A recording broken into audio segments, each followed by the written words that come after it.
Let's start with psychotic, man. 10 disturbing interviews with killers. Believe me, if I started murdering people, there'd be none of you left. Welcome to Watch Mojo. Mate, he's in prison. And today, we're taking a look at 10 disturbing interviews with killers. Mate, he's in prison. Evil, Richard? We are all evil in some form or another. For this list, we're looking at instances where accused murderers chilled our bones with statements or body language during interviews. Did any of these moments freak you out? Let us know in the comments. Number 10. John Wayne Gacy. The Netflix documentary The John Wayne Gacy Tapes did a lot to point out the notorious serial killer's sociopathic tendencies when it came to shifting blame for his accused crimes. Shoelaces, huh? You're in trouble now. Yeah, right. Aren't you afraid sitting that close to me? This wasn't the first time evidence to that end has come out, however, as documented by this piece from CBS News 2 Chicago back in 1992. I don't believe in hitting children. I don't believe in spoiling a child either. My values are such that if you give enough love to you're children... accused of murdering 33 kids and you say... Wait! He's killed 33 kids, but he's sat there saying you shouldn't... Yeah, no, all these are just messed up in the head, though. Oh, what, was he like a clown killer? He was a clown. Oh. Believe in hitting. Interviewer Walter Jacobson does... So you don't believe in hitting kids, but you're killing them? Make it make sense, bro. Make it make sense. Doesn't need to do much talking in his encounter with What a Gacy, as it weirdo. quickly becomes clear that the former Pogo the Clown is trying his best to present alibi after alibi for his innocence. Bukovich is not one that I killed, so I don't know nothing about him. Gacy himself is composed for the most part, although there is a moment where he demonstrates his infamous rope trick with a shoelace that echoes the methodology of his horrible crimes. And you just turn this, and I says it causes a tourniquet. I said, that's the only knot I ever learned. Precisely the kind of knot found on the ropes. Number 9. Ted Bundy. What a weirdo, Time bro. can change many things about a person, including how they behave while being interviewed. The Ted Bundy featured in a 1977 jailhouse interview from KUTV News appears more in line with the suave yet cold-blooded reputation Bundy had among other notorious serial killers. Yo, this is the guy that everyone fancied, right? Is this the guy that everyone... Bro, what I don't get about this guy is, didn't he like do stuff with women? Like he lured women in. Was it women or men? I can't remember. But if everybody fancied you, can't you just get them legit? I don't get it, bro. Oh, man. But like, if you're an attractive looking guy, can't you just do it legit? Why is it, bro?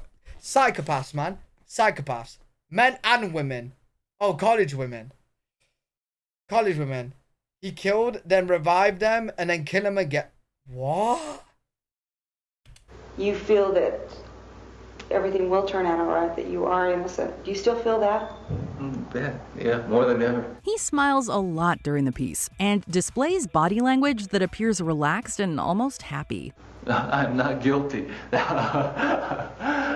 that include the time I stole a comic book when I was 5 years old? Bundy keeps eye contact with his interview throughout most of their conversation, and it's easy to become lulled into a false sense of security, which was exactly Ted's intention. If someone's crazy enough and nutty enough to do something like that, Yeah, you're crazy, mate. There's nothing I can do.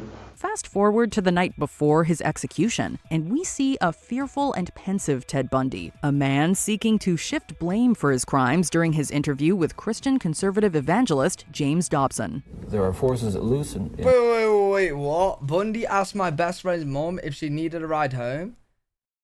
What? Really?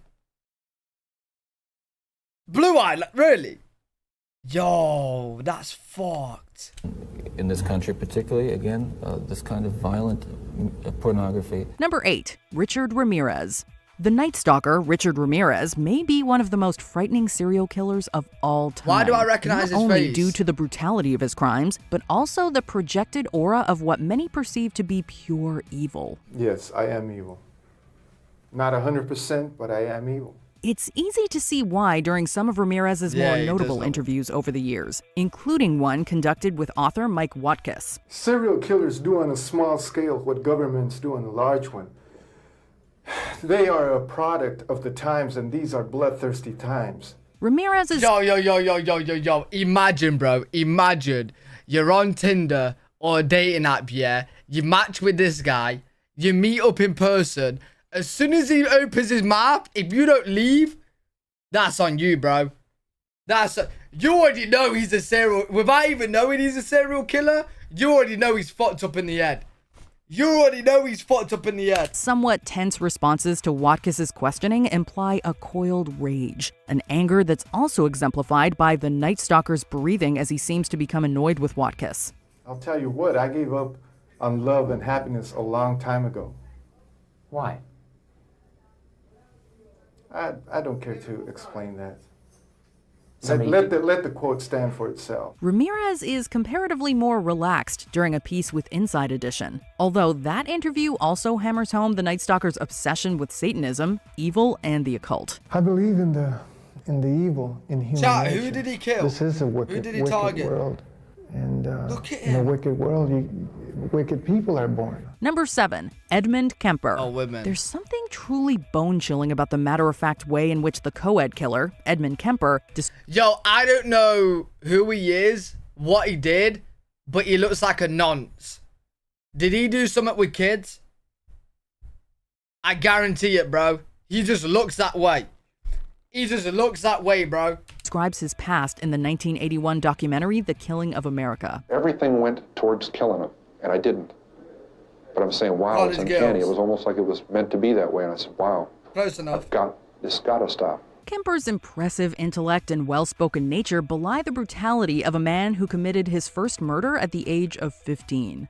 And if it had been in a city, I would have been a mass murderer at age 15. I would have killed until they gunned me down. I wouldn't have been able to reason my way out of it. The killer even makes a self-referential joke to his modus operandi of picking up hitchhikers by putting on a pair of glasses and asking the camera whether they would get into a car with him. Now, would you get in the car with this man? Huh? No, I fucking wouldn't. Kemper's mental state comes across as perpetually active, like a bubbling pot of water about to boil over, while the documentary's exploitative narration pushes the creep factor of this one over the top. I am an American, and I killed Americans. I am a human being, and I killed human beings. And I did it in my society. Number 6, Jeffrey Dahmer. Bro. There's no barely repressed rage within the demeanor of Jeffrey Dahmer as he discusses his history with interviewer Stone Phillips. And I acted on my fantasies, and that's where everything went wrong. Wait, didn't he eat people? Didn't this motherfucker eat people? He killed men and then ate them. That, bro, yo, people have fucked up fantasies, man. Bro, what the fuck is wrong with people, man? Nor are there any wild headline-grabbing theatrics. Instead, Dahmer's quiet and soft-spoken recounting of his horrible crimes lends the piece that much more power. The only motive that there ever was to completely control a person that I found physically attractive. There's the power of shock as he discusses the failed attempts at creating, quote, living zombies with the remains of his victims. Killing wasn't the objective. I just wanted to have the person under my complete control. There's also the power of how Dahmer's moments of shocking violence are undercut by the killer's regret for the decisions he made. Wait, did he actually get killed in jail? Yeah, he probably tried to bomb like a prisoner or something. And the prison was like, oh, hell no, not today, buddy. They killed him. He probably tried doing some messed up shit. Hell.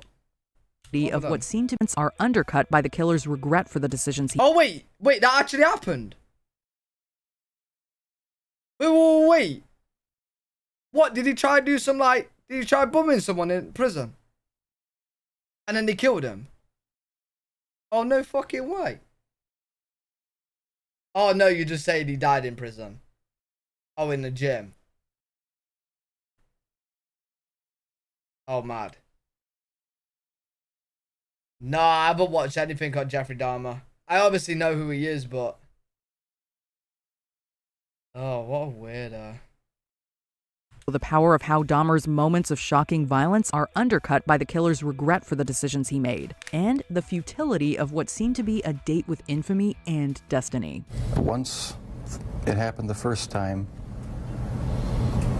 it just seemed like it had control of my life from there on in. Number 5. Gary Ridgeway. Gary Ridgeway, aka the Green River Killer, was one of the most prolific of all American serial murderers. Well, I whipped out my ID, and with my ID would be I'd put my finger over my driver's license to hide my name. Ridgeway was also perhaps one of the most unrepentant, a sentiment that's placed front and center during any of his interviews. I don't even know who half of these are. They would know I was a fucking normal person. Take, for example, one he did with FBI psychopathy profiler Mary Ellen O'Toole, where he very calmly describes how he would gain the trust of his victims. The only thing that would be better than that would be to have your son in the car with you. That would be an incredible ruse.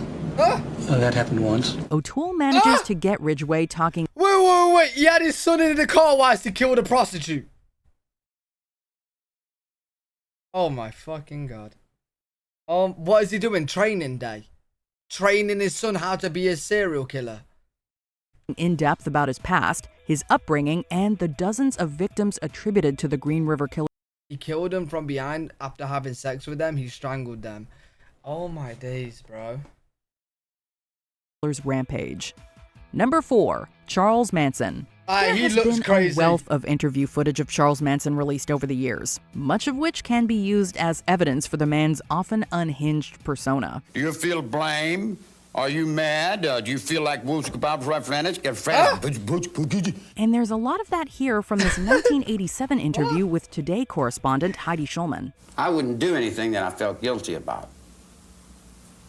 You don't feel guilty at all? There's no need to feel guilty. I haven't done anything I'm ashamed of. However, there's also this intent to shatter the myth of Manson as a leader, and this is aided by the visual of Manson's scattershot presence during the interview. Maybe I should have killed 400 or 500 people, then I would have felt better. Then when I felt like I really offered society something. Although the occasionally violent outbursts by Manson have been well documented in this piece, it's the more Wait, this guy didn't actually murder anyone. He was only charged with conspiracy. Oh! Wait. Wait, so he's like classed as a serial killer, but he didn't kill anyone. So he's not a serial killer then. He's just mental. He's never killed anyone. Oh shit, he ran a cult that killed people. Oh fuck. Oh, okay, then technically he has killed people then. If he ran the whole cult that killed people. Ah, yeah. Technically then he's killed them. You don't know Jack the Ripper? Oft-spoken sound bites that reveal more about the man's own admitted failures and shortcomings. He promised Wait, so he said himself if they ever let him out of prison, he's gonna go out and kill? Bro, what the fuck? My awareness and my consciousness is not the same as somebody that goes to school and has a mom and dad. See, not having parents have left me in another dimension, so to say. Number 3, Otis Tool. What? I like to see a whole city burned down. This interview with Otis Tool is the stuff of nightmares. There are a lot of reasons for this too, not the least of which is Tool's explosive bursts of laughter and absolutely chilling smile. What do you prefer in life? Sex or fire? Well, I like both. Additionally, there's the explicit nature of how Tool describes his past crimes, and how he and former associate and fellow killer Henry Lee Lucas seemed to easily disassociate the value of human life. It's just like butchering a hog to save a cow. Ain't no difference. The grainy and blown-out AV quality of this interview footage only seems to add to the feeling of grime and filth left over by Tool's gleeful accounts and delivery. He wrote pig on the wall with the victim blood. What, this guy killed a mother and child? Yeah, they're just messed up in the head, innit? Ain't nothing to it. It's like drinking a cup of coffee, smoking cigarette. Once you get into the habit, you do it more and more. Number 2, Issei Sagawa.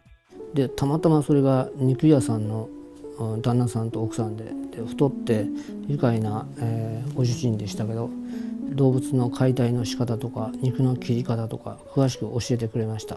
Unlike the majority of our other entries, Issei Sagawa isn't technically a serial killer. However, this interview footage from Vice is too disturbing not to make our list. でも彼のおかげで、ロンダにエッチな気持ちっていうかこうセクス Sagawa's history and dark deeds are detailed in the documentary, while Issei himself describes the premeditated shooting and devouring of his classmate René Hautefeld while he was living and studying in France. で読んで彼女読んだけどどうしてもやっぱり普通に話してる時はニコニコして話してて。 Sagawa's obsessions are also detailed in the piece, as well as the legal loopholes that allowed the killer to escape prison time for his actions. What? Sagawa's quiet and fragile demeanor undercuts his words, all spoken in equally hushed and inoffensive tones. It is a frankly horrifying and unbelievable story. 男じゃなくて綺麗な女性に殺されたい。 Yo, if he's on this crazy list of killers, yeah? How is he out of prison? もちろんそれはファンタジーです。 Before we continue, be sure to subscribe to How our is he out channel of prison, and ring bro? the bell to get notified about our latest videos. You have the option to be notified for If he's occasional that fucked up. notifications. Number 1. Eileen Waros. This interview with Eileen Waros on the eve of her execution is disturbing for a number of reasons. I'm okay. I'm okay. God is going to be there. Jesus Christ is going to be there. All the angels and everything. For starters, there are the crimes for which Waros was convicted, but there are... Yo, bro, even her teeth is crazy, bro. Even her bro, one sign of a crazy person is this right here, man. She smiles at you with those teeth. You already know. You already know she's going to do some fuck shit. There are the crimes for which Waros was Hell convicted, no. but there are also the stories Eileen tells about her treatment in prison. Look at They her eyes, had, man. they had the intercom on in the room, and they kept lying that it wasn't on, and they were using sonic pressure on my head since 1990. Isn't that the half of England? Mate, her whole face just looks evil, bro. Her accusations of sonic torment and food tampering speak to her paranoia and mental state during this time. And then one day I didn't wash my food off, and I was sick for 3 weeks, almost died. A state that gradually reaches a fever pitch during the interview. Look at her. Yeah, thanks a lot. I lost my life because of it. Couldn't even get a fair trial. Waros' face as she directly addresses the camera is chilling, and the audience can only stare back into her eyes as the condemned killer accuses society of, quote, railroading and, quote, sabotage. Look at her, 2019, a rock's supposed to hit you anyhow. Yo, any jury, like, she don't even need to make a case or whatever. Any jury that sees this face, right, are automatically gonna put them behind bars. Automatically, bro. Like, I wouldn't even need to know what she done, what she did, you know what I'm saying? I don't even need to hear if she's innocent or guilty. I'm putting her behind bars, bro, with this face. Face alone goes behind bars. You're all gonna get nuked. Do you agree with our picks? You already know she did it, bro. With that face. You already know she did it. Innocent unless proven guilty? Not for her. Not for her. Not for her, bro. Innocent until proven guilty unless you're her. Then you're going straight to prison. Then you're going straight to prison.